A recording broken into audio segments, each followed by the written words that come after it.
The digital solutions have failed you. Let's be honest about the graveyard of good intentions. The digital detox felt like holding your breath underwater. You resurfaced gasping for the same air you were trying to escape. Screen time limits became a game of circumvention, fighting sophisticated software with flimsy willpower. You downloaded meditation apps, attempting to use the source of the problem as the cure, like trying to douse a fire with gasoline.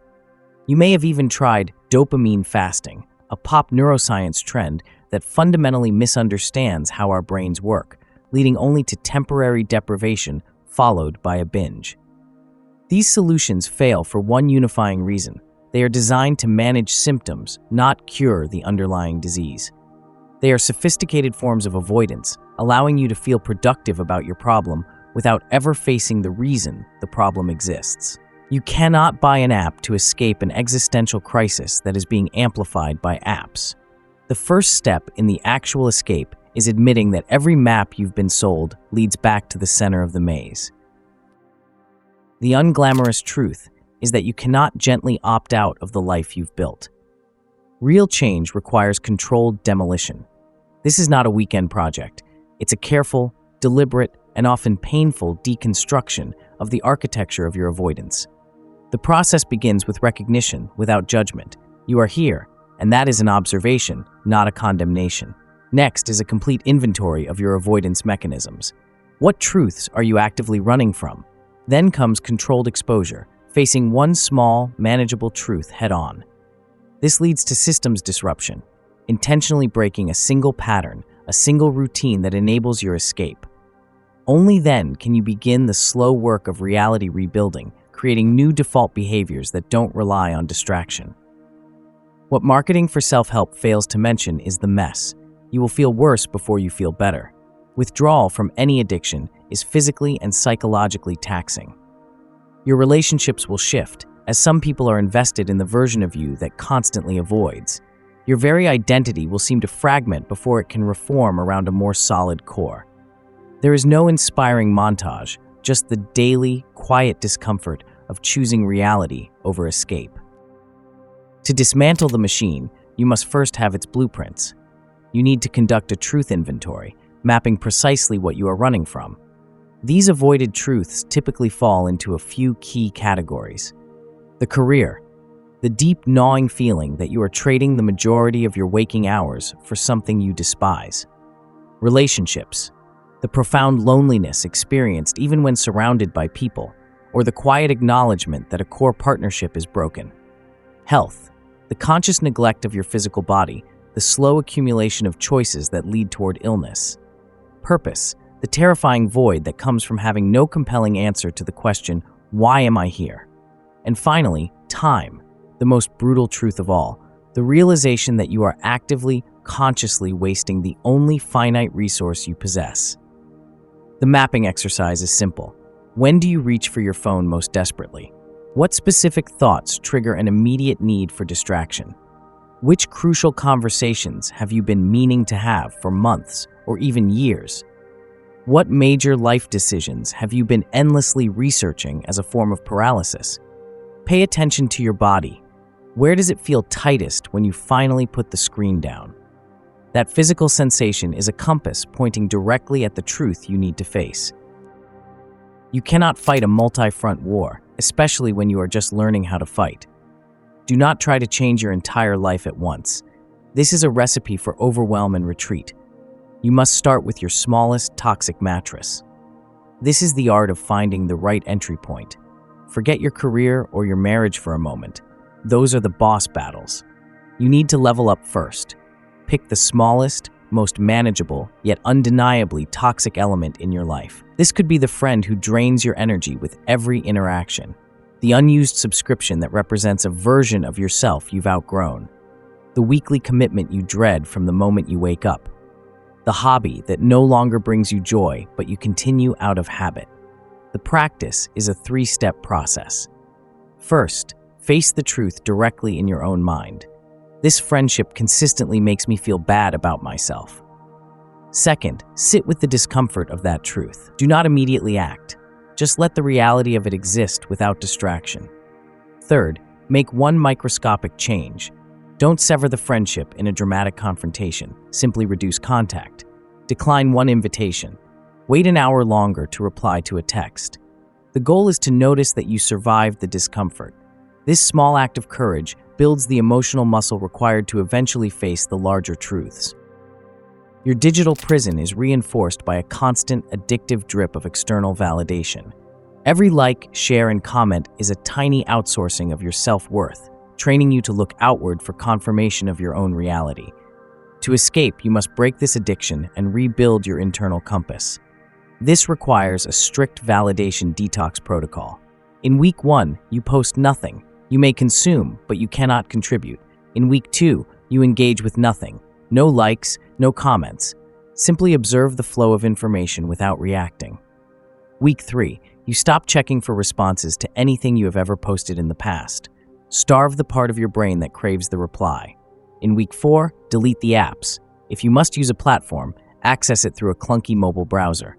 This friction is your ally. From then on, check only once per day, maximum. As you detox, you simultaneously rebuild. Start making decisions without consulting anyone. Begin with the trivial: what to eat for lunch, what to wear, what movie to watch. Let the discomfort of not knowing if you made the right choice wash over you. Then graduate to medium stakes decisions, your plans for the weekend, a minor purchase. The goal is to tolerate the ambiguity and realize there is no objective right answer. There is only your choice. You are reteaching yourself to be the sole arbiter of your own life. In the modern world, boredom has been reframed as a personal failing, a void to be filled with any available stimulus. This is your greatest strategic error. You must learn to weaponize boredom, transforming it from your enemy into your most powerful ally. This requires structured, intentional practice. Start your day with 10 minutes of doing nothing before you touch your phone. Sit up in bed or at your kitchen table and simply stare at a wall. During your commute, consume nothing. No podcasts, no music, no audiobooks. Let your mind wander. Eat at least one meal a day without a screen. When you walk, leave the earbuds at home. When you are forced to wait in a line, simply stand there. The first week of this practice is hell. It will be a storm of anxiety and restlessness. Your body and mind will scream for a fix. By the second week, random memories will begin to surface, things you haven't thought about in years. By the third week, unexpected creative ideas will start to appear. In the fourth, you will gain startling clarity about the problems in your life. By the fifth week, solutions to those problems will begin to present themselves, unbidden. You will stop fearing the silence. You will start to realize that the void you were so desperate to fill was never a void at all. It was the space you needed for your own mind to speak. Your environment is not neutral. It is a machine designed to produce a certain kind of behavior. Right now, it is likely designed for maximum comfort and minimum friction for distraction. You must re-engineer it to be a machine for courage. This means intentionally creating friction. Log out of every single social media and email account after each use. The simple act of having to type a password is a powerful pattern interrupt. Better yet, change your passwords to something like "What am I avoiding right now, 2024?" Delete the apps and use only the slower, less optimized websites. Move your phone chargers out of the bedroom and living room, creating dead zones where escape is not an option. Put your phone in a drawer, not your pocket. Set your Wi-Fi router on a timer to shut off at 10 p.m. Simultaneously, you must reduce the friction for facing reality. Leave your journal open on your desk with a pen on the page. Lay out your gym clothes the night before. Replace the phone on your nightstand with a compelling novel. Keep your walking shoes directly by the door. The principle is simple. Make distraction costly and inconvenient. Make courage cheap and easy. Design your physical world to support the person you want to become, not the person you have been. You cannot do this alone, but you must accept a harsh reality. Most people will not come with you. Your escape will be perceived as a judgment of their own imprisonment. You must become a ruthless curator of your social environment. This means actively distancing yourself from those who sabotage your progress. The friends who mock your changes or say, "You're no fun anymore." The people who are deeply invested in your old patterns because it made them feel comfortable. The social circles that only connect through shared complaint, outrage, or gossip. You must learn to recognize when someone says you've changed as an accusation rather than an observation. As you create this vacuum, you must actively seek out the people you want to become. Look for the individuals in your life who live without constant distraction. Find the people who have made their own hard changes, who understand the cost. Seek out friends who celebrate your discomfort as a sign of growth. Find mentors who have already faced their truths. Search for communities, online or off, that are built on a foundation of intentional growth, not shared comfort. The loneliness of the transition is temporary. The connection you find on the other side is real. So what does life look like after the initial violent escape? It's not a static state of bliss, but a new dynamic equilibrium. This is the integration phase. Boredom, once a source of terror, becomes a productive space for thought. Silence, once deafening, now feels safe and restorative. Decisions that once required weeks of agonizing and crowdsourcing now come with relative ease. The low-grade hum of anxiety that powered your days begins to decrease. Not because life has fewer problems, but because you are no longer running from them. Time itself seems to slow down as you inhabit more of the moments you are given. But this is not a one-time victory. It is a practice. Maintenance is reality. It requires daily truth check-ins. Am I being honest with myself today? It demands weekly pattern reviews. Did any old avoidance tactics creep back in? It needs a monthly avoidance inventory and quarterly life audits to ensure you are still aligned with your core values. The desire to escape will still surface. The siren song of the screen will call to you, especially during times of stress. Old patterns will try to reestablish their dominance. This is normal. The difference is that now you can see the pattern for what it is. You can notice the urge, and you can choose differently. Theory is nothing without action. Here is a practical 30-day escape plan. Week 1 is recognition. Your only job is to map your avoidance patterns without judgment. Track every time you pick up your phone and note the feeling or thought that preceded it. Identify your peak escape times and triggers. That's it. Just observe.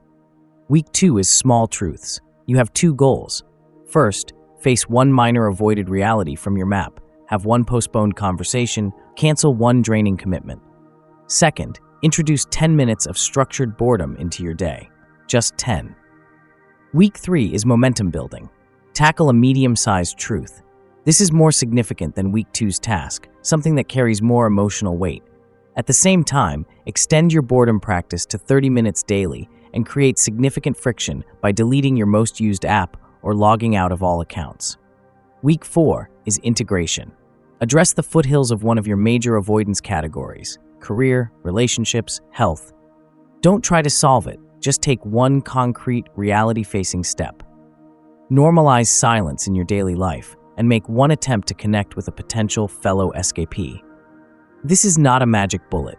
It is a structured descent into the reality you've been avoiding. There is no sexy solution. There is no app to download, no course to buy, no guru to follow. The only answer to digital cowardice is analog courage, executed one uncomfortable moment at a time. The path out of the matrix you built isn't up and away into some optimized fantasy. It is directly through the boredom, through the anxiety, through the truth you have spent years avoiding, and through the difficult changes that truth demands. Most people who have watched this far will feel a momentary spark of motivation, and then they will close this window and return to endless scrolling. They will do this because knowing the path and walking the path are fundamentally different things.